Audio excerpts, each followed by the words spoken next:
Hi everyone, I hope you're all doing okay. Welcome back to another journal with me. It's been a while, I think, although I'm not 100% sure. But as always, if you want to listen to me talking while I work, that's absolutely fine. And if you don't, that is also absolutely fine. Please feel free to mute it and find your own background music if that works better for you. I know a lot of you guys rewatch these videos and use them for body doubling and studying and stuff like that, so whatever you want is 100% good.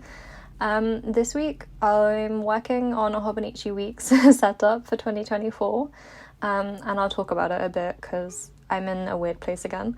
Not in a big way. I'm 100% still convinced that a cousin is the way to go for the new year and for the rest of this year. I'm still maintaining that really well. My plan to have an archive as like my leading book for 2024 is something I feel very confidently in. Which might be famous last words, but hopefully not. But the question for me personally that still remains is what to do for my secondary book. I had talked originally about potentially having like a panic book, but keeping most stuff in the archive. So at that point, I was still thinking that I would do the majority of the planning in my cousin. Now I'm not so sure, just because it's hard to navigate so many things in one book maybe. And this is where I always find myself, is this idea of like wanting everything in one place, but then when everything is in one place, it's not always the most practical thing. It can be quite hard to navigate. The trouble is that I don't really like to have my weekly breakdowns in the weekly section of the cousin. I don't feel like it's super legible, and I would rather have a clearer space for it, something a bit more like open and readable, I guess. I'm not sure how to word that better, but hopefully you know what I mean. I find the columns in the weekly section of the cousin quite distracting. Things are quite cramped and it can be quite hard to read back and see very quickly at a glance what I have to do. Obviously, as someone with autism and with other stuff going on all the time, having a very clear space for reading and planning is important to me, because otherwise I just get too confused about what's going on. I already live a very hazy life. And if I can't see very quickly at a glance what I have going on, I'm prone to just ignore it until I can't ignore it anymore. And that's not helpful to me on an autistic level. So it's not ideal, really. I've been experimenting with keeping my daily log in one of the pages of my cousin. I was keeping it on a Monday for the daily page. But I'm not convinced that's the best way to do it, because then it eats into my pages for journaling and commonplacing, if that makes sense. And I'm kind of worried about how that would affect how much room I have through the year. It might be okay, but it's also frustrating to have to keep flipping back all the time looking for my to-do list. So I just wonder if there might be a better way to go about it, and that's how we got here. Obviously right now I'm decorating the front cover of my new weeks, and if you look at the cousin in frame, you can see that I planned this. I had thought about it a lot. I've done a lot of writing about it, and kind of stipulated about how to go about making it feel my own, I guess. I thought it might be cool to put this little photo on the front, and then also to maybe use the brass nameplate, the Travelers Company nameplates. I stuck everything on super temporarily. I used doubled back masking tape, which is always my biggest hack for sticking anything temporarily. I also use this for sticking stuff on my walls. It's just very easy. And it often is sticky enough that it's not going to fall off, but not so sticky that it will damage the stuff that it's stuck to. The brand I use is the MD masking tape. I just think it's great. So I still can't find the label maker, so the nameplate is still empty, but we move on. I ended up choosing the stylish grey coloured weeks, and the idea for the weeks obviously is that it would be my planner, my to-do lists. I might not even use the pages on the left, the ones with the days of the week written on them, because I hate that there's no grid there. And this is why I'm kind of like, was the weeks the right choice? But it's that thing of this year, after doing so much experimentation, for the following year, for the coming year, I really just want things to be simpler. I kind of just want to be able to buy 2 preset books and not have to worry so much about drawing things out and lining things up and keeping things updated. I just want to have the books there and ready and already laid out, so I can just pick them up when I need them. I don't know. I was hoping I could use my grey gloomy books that I've been working on for Traveler's Notebook recently, that those could be my backup book or my planners for 2024. But I have been having some quality control issues behind the scenes with my manufacturer. And I won't talk about it a lot because I don't think it's fair, and I do really like my manufacturer. I have no issue with them generally. It's just that maybe for this particular project it just kind of sucked. I ordered an original print run of 100 books as a test and for patrons, and like 40% of the books were not sellable. Obviously 40% of 100 is just 40 books, so that's like almost half the books that were unsellable, that were what I consider to be B or even C grade. Some of the pages were completely misaligned. They were like cut wonky or printed wonky, so it was just like abysmal, to be honest.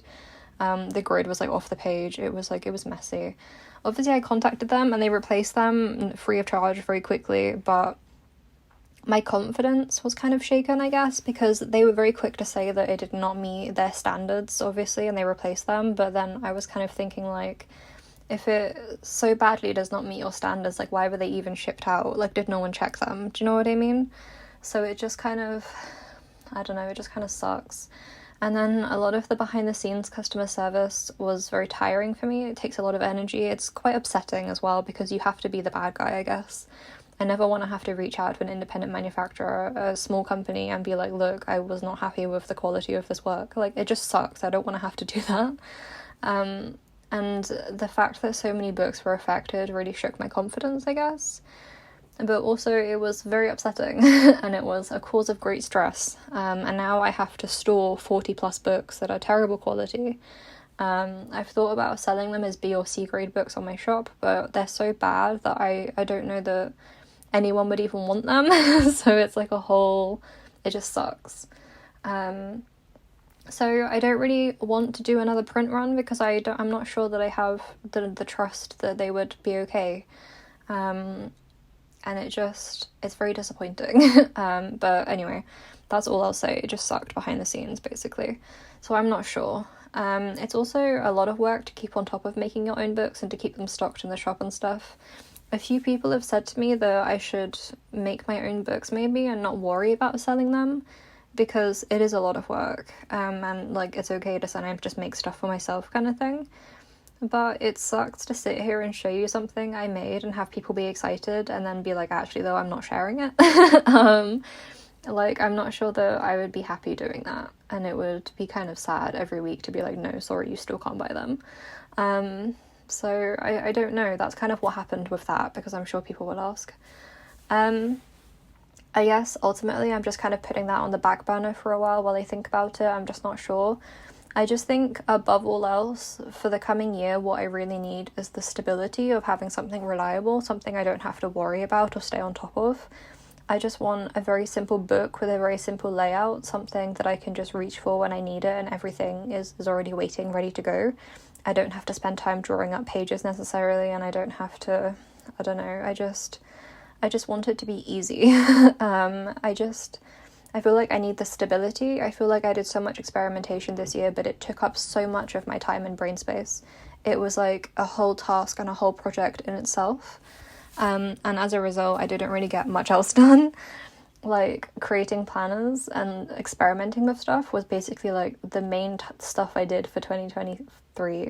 And it's just kind of, I don't want that for 2024. I want to be able to work on other stuff, but I need my planners and my notebooks there to back me up the whole time. So I don't know. So that's how I ended up back in the weeks, because I kind of thought, well, it would be so easy and so nice if in the future, if I can make this system work, these two books work together, then every year you can just pick up the same books, obviously, and it's kind of effortless. I'm not sure though. I don't, as I said a couple of minutes ago, I think, I don't love the fact that in the weeks book, on the weekly spreads, on the left-hand side page with the days written out in the horizontal rows, there's no grid. That is like a consistent pet peeve of mine when it comes to the Hobonichi weeks. It is my major critique of it, I think, because I don't really understand why there's not a grid there. Obviously there are grids throughout all the rest of the pages in the book and in the cousin. Like, there are no spreads in the cousin that randomly don't have grids. So the idea that it's just like that in the weeks is very frustrating for me. I'm not someone who is very good at writing in a straight line without a guide. And I know you can kind of trace why can't I say square? Trace the squares underneath the page. You can see them from the other side, but I still can't get it to be like 100% straight like I can when you have a guideline. Especially if you're writing in low light, I find it a lot harder to see those guidelines underneath, and it does just kind of suck. So personally, that is a big pet peeve for me. What I might do when I use this book this year and next year is just not use that page, which might sound weird and a weird choice, but primarily what I need from this book is just a space for my to-do lists. So I'm going to draw my weekly running to-do list out on the right-hand side page, the grid page, like I used to, and then I might just leave the other page blank. Every now and then, maybe I'll stick a photo or something, or I might have... What I did do, actually, was experiment with cutting a week-size notebook apart. The week memo pads you can get from Hobonichi, I had a couple from last year. I took the stitching out, and I cut the pages down into memo-size papers. So I kind of thought I could glue those in on that page and then just use it as a small memo pad. I didn't think to film that, but I'll show you next week. It wasn't too hard, actually. It was a lot easier than I thought it would be. And they're kind of cute, so I might do that sometimes too, is use like a memo pad. But that is kind of my thinking, is that I could use the grid pages in the weekly sections for my to-do list, my weekly lists, leave the other pages blank or add some small bits. And then the notes pages would be like my on-the-go notes, my smaller notes. It could also be a space for more personal notes. Obviously, I share my books online a lot, so sometimes I do have to be kind of careful about what I'm writing about and how much information I'm putting. I think for the most part, my handwriting is pretty illegible, which kind of works on my side. People sometimes ask me what language I'm writing in, which is impressive because I am just writing in English. But my writing is just like little blurry lines, so kind of works in my favour. But still, it might be nice to have a smaller book where I could write more in-depth stuff, I guess, and kind of more personal stuff, like my little moody entries, and not have to worry so much because it's more of like my personal book. That's kind of the thinking. So obviously I would maintain the cousin as my main archive. My journaling sections, my commonplace book is still the same. All of that's the same. The little daily entries, all good. This week I'm experimenting with putting my sleep log in the calendar, actually. It was actually in the weekly pages, if you remember. But now I kind of moved it into the calendar and I think it fits better in the cousin book. So that's kind of cool. Like the calendar is the perfect size for it. Within the calendar squares, there's enough room to write about my sleep day to day. And then I can track other symptoms on the side as a sort of like a mood tracker. So that's interesting. It's working kind of well, but that also means that if I use the Hobonichi weeks as my planner, then I don't have to repeat the calendars across 2 books. It's not necessary because the books would work together as a complementary system. I'd be repeating myself kind of needlessly. And if the sleep tracker is in the Hobonichi cousin calendar, then I don't have to do that.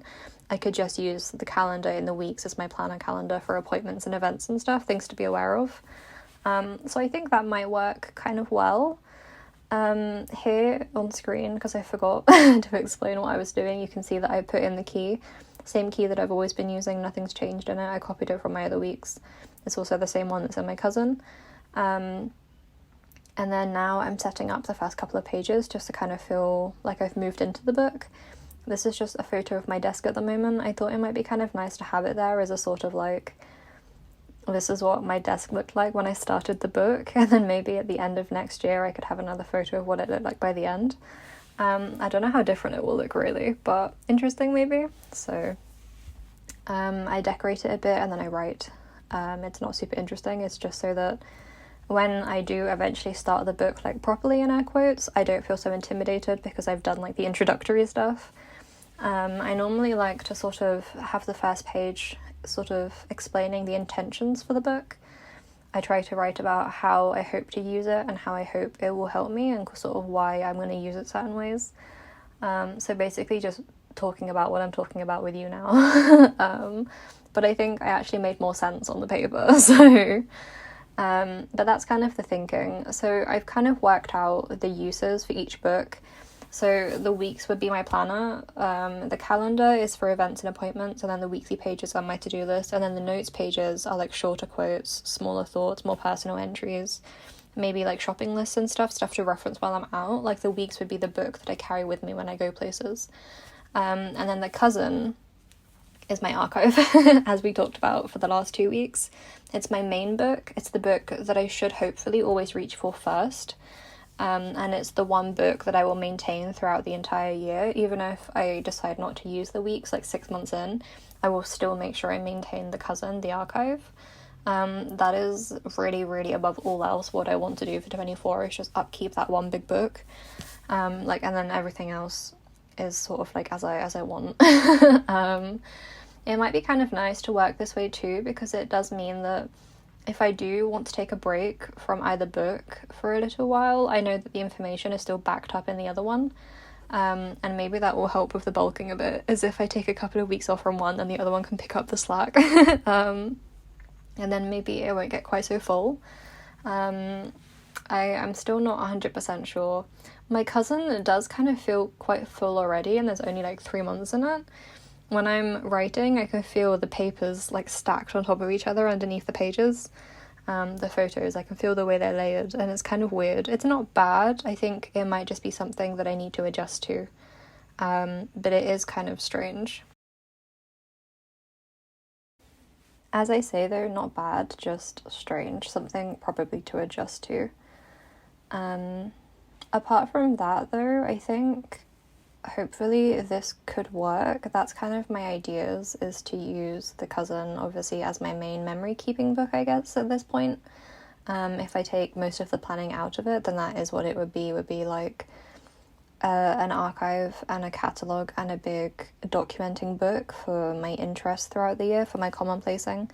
And then my journaling entry is my kind of scrapbook of what I've been up to. Obviously, I stick a lot of photos in when I go places, when I visit my brother, or when I go into London, or when I buy certain things that I'm really enthusiastic about. So it's kind of like my big documentation of what I was doing and how I was feeling, and what I was interested in. And then the weeks would be more practical. It would be more of a planner. I feel like all I say is planner and archive and stability, but that's kind of how it is. That's kind of where I've gotten to, I guess, with everything I learned in the last year, is that I do need both places. I need to be able to journal and memory keep and commonplace very freely.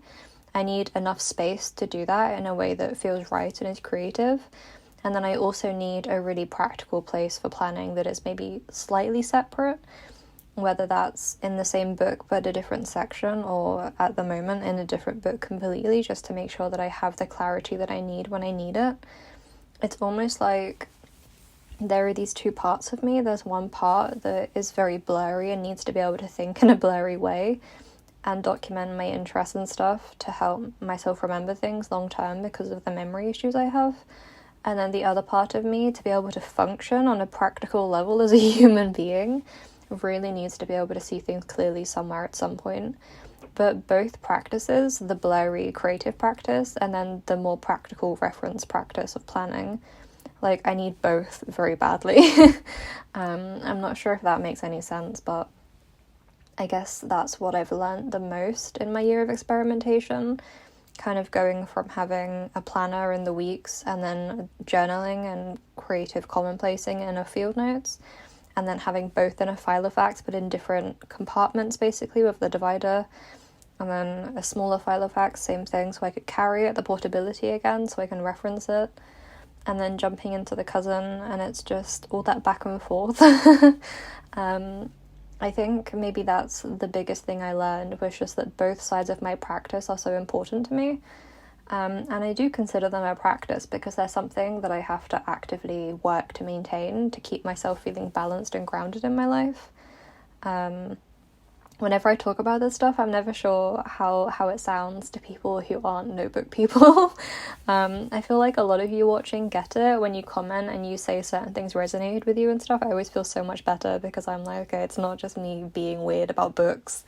But I don't know, I always say it, but I do think it's that thing when you have autism or a disability or other chronic conditions, and you have associated symptoms like memory loss and fogginess and haziness, like they all play such a big factor in how you process and navigate the world, and they affect your ability to function on a very basic level so deeply. And I think my whole life I've been working really hard to find a way to function in a way that is sustainable for me. And I've always kept notebooks. We've talked about this. I've talked about it a lot. But it's been good this year, I guess, to do all of that experimentation and to get to a point now where I'm like, okay, I've done the learning. I did like a really weird year of accidental research, but going forward now I have to find the stable solution so that I can actually function next year. I don't know, it's hard because I did get a lot done this year. I did so much this year. Like, I didn't think I did, but when I look back on it, I can see that I did a lot. But I didn't feel very stable the whole time. I felt quite unstable. Not like mentally, obviously, but just like a bit mentally.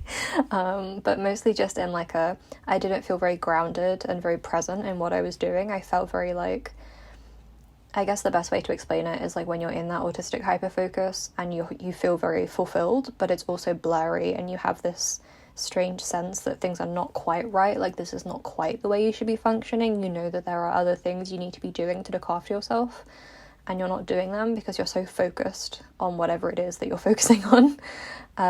So I feel like that's kind of how I spent the whole last year, was like that distracted but very acutely focused haze. And going into 2024, I really want to work harder to have a better grip on things, just to be more aware of time passing and what I want to be working on. And kind of monitoring my health and stuff too. Obviously, when I eventually get into the sleep clinic, I want to make sure that I have the information and the notes to back me up when I have to inevitably justify myself to a weird old man who's probably going to, like, how do you call it? Like, discourage or dismiss me, basically, which has been kind of my whole life to date, is just being dismissed by weird doctors and then eventually being proven right. But I don't know, I keep saying stability, and when I was writing in my notebooks last night about my notebooks, I kept repeating the word stability, but I guess that's my buzzword for 2024 if I had to pick one. It's just like, I feel like now that is what I really need. It's just like something very reliable and solid to fall back on so that I don't have to work so hard to keep up. And I don't know if that's a realistic goal. I don't know if that's just something that everyone struggles with to a degree. But I do think having very particular notebooks and just working harder to stick to them this year or this coming year might be the solution I need. I don't know. I don't know if that makes any sense. I hope it does. But I want to be able to work on more creative stuff next year. I want to make more ghost card stuff. I want to be able to make more illustration work and share it. I want to eventually finish my zine. I don't think it's even going to be done in time for Halloween. I might try and work on it next week, but then I just have so much going on all the time, and it's just when. But that's what I mean, is like coming into the new year when things are a little less stressful, because obviously everything hypes up October through December, but once things are settling back down again and getting a bit more mundane, I do want to be able to have some easy to read lists about the things I want to work on, and then I want my planning to be something that helps me maintain my life rather than something that consumes it, I guess, in a way that feels fulfilling but is maybe less productive than I would like it to be. Obviously my notebook practice is a massive part of my life. It will always be something I put a lot of time into, and that's not the problem. I think it's a very fulfilling and healing practice for me, but I got so consumed this year just with trying different things and falling into so many holes of research and stuff that it was almost a detriment, I guess, to my ability to do anything else. And that was a problem. So I don't want to do that again, I guess, is what I keep saying and keep trying to say, is that is not what I want for 2024. I just ideally want one big book and then maybe, hopefully, one small book, and maybe it will just be this week's. Maybe if I can stick to it hard enough and chip in a little every day, then I won't fall behind or feel overwhelmed or get confused. And hopefully I can stick them out and they'll be what I need so that I can work on other stuff that I actually want to work on. As I say, I would like to finish my zine. I've been thinking about making Everyday Gloom the out of season guide zine thing that I've been working on. I've been thinking about turning it into like a serial thing. So maybe it could replace the old mundane zine that I used to make, if people remember that. And it could be a digital thing for international people and a physical thing for people in the UK, where I can just write about different gloomy things I'm doing and interacting with. I guess like reading and watching and experiencing and stuff, and just thinking about things in a gloomy way. It might be kind of fun. But again, because I spend so much time at the moment working on ideas for notebooks, I just don't have the time to be working on zines, because the time that I would spend is already spent. It's difficult because with a disability and with chronic conditions like sleep disorders and being permanently sleep deprived and migraines and everything, it's like there are so many symptoms, unfortunately, that at least half of my time is just spent on symptom management. And I guess that's where the problem comes in, is that where a lot of people have a 9-to-5 job and then work on their planners in the mornings and the evenings and a little bit during the day, I guess my time is split differently to that kind of traditional work day, because I'm trying to maintain illustration work, and then I'm spending a lot of time maintaining planners too, and then also like at least 50 to 60% of my time is on symptom management and just trying to make sure I'm not having a little breakdown every day. And it just gets quite difficult to manage to keep on top of it all. So I guess the conclusion is that I hope for the coming year that I can maintain something easier so that my time is better managed. And I feel like I have probably said that like 13 times at this point, but it is actually Friday 13th, so I think we can allow it. I do feel pretty foggy today, and I think I have been quite repetitive in this video. But hopefully you guys don't mind too much while I sit here and try and think about what I want to say out loud while saying it. It is just one of those days, to be honest with you. I hope that makes some kind of sense, though. I am kind of excited. As I say, I feel very, very confident in my cousin and slightly less confident in my week's pet peeves. Obviously, that lack of grid on that one page. For what hobonichi? Like, why can't we have a grid in those horizontal columns? It's so sad, because if there was a grid, I feel like it would be the perfect book. I feel like it would be so good for literally, I would have no qualms, like no concerns. But that lack of grid does bother me. But then it might be nice to not have it, and then to have that page blank, like to really just have my to-do list in there. Like maybe apart from the notes pages, like it might be nice to have those planner pages, the dated pages, to just be that blank, like that clinical almost, like that practical. They could really just be very low effort to-do lists, and like maybe that is something I really need. I mean, it sounds plausible, it feels plausible. I feel like that is the kind of emptiness I was talking about earlier, where like I just need the lists. I just need something to be able to look at very clearly without getting distracted by everything else. So it might end up working in my favor, to be honest with you. And then again, to have those smaller pages at the back in the notes, to put smaller stuff that is kind of a bit awkward fitting on cousin pages. Sometimes I have a really short quote that I want to keep to commonplace, but trying to put it in a teeny tiny section of my massive A5 page can feel a bit awkward. I find the cousin is best for bigger entries, longer entries, pictures, things that I can jigsaw around. But when you have a quote that is like one sentence, it can just be a bit weird. I don't know where to put it, and then so I don't keep it, and then I'm sad that I can't find it later. But the weeks will be perfect for that. So that's kind of my thinking, is like that very practical bit. And then those little bits in the back, probably with a lot less decoration than my cousin has. Yeah, and then maybe hopefully if I split my thoughts and my pictures across 2 books, nothing will bulk up as much, but we'll really have to see how the year goes.